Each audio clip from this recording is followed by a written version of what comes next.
দিনাজপুরের বীরগঞ্জে বিপুল দর্শকের উপস্থিতিতে উৎসবমুখর পরিবেশে অনুষ্ঠিত হল জমজমাট প্রমিলা ফুটবল টুর্নামেন্ট।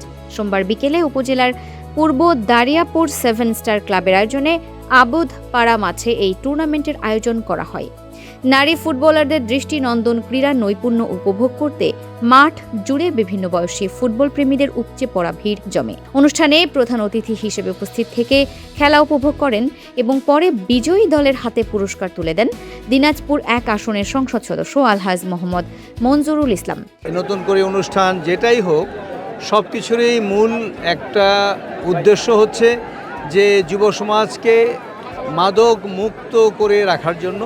আমাদের মাদকের যে ছোবল আমাদের সমাজে রন্ধ্রে রন্ধ্রে প্রবেশ করেছে, সেখান থেকে বেরিয়ে আসার জন্য যে পদ্ধতিগুলো আমাদের সামনে এখন উপস্থাপন করা হচ্ছে, তার মধ্যে একটা হলো যে সংস্কৃতি এবং স্পোর্টস খেলাধুলার মাধ্যমে আমরা অনেকটা আমাদের যুব সমাজকে মাদকের যে ভয়াল ছোবা থেকে আমরা হয়তো দূরে রাখতে পারবো।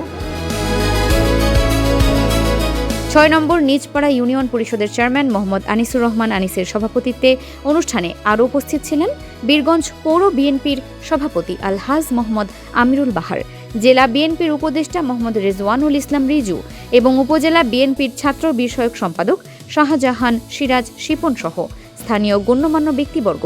আয়োজকরা জানান, গ্রামীণ পর্যায়ের নারী খেলোয়াড়দের উৎসাহিত করতে এবং তরুণ প্রজন্মকে মাঠমুখী রাখতেই এই ধরনের উদ্যোগ নেওয়া হয়েছে।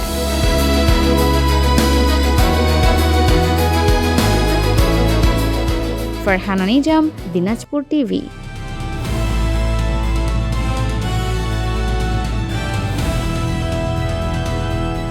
দিনাজপুর টিভি মানুষের জীবনের কথা বলে।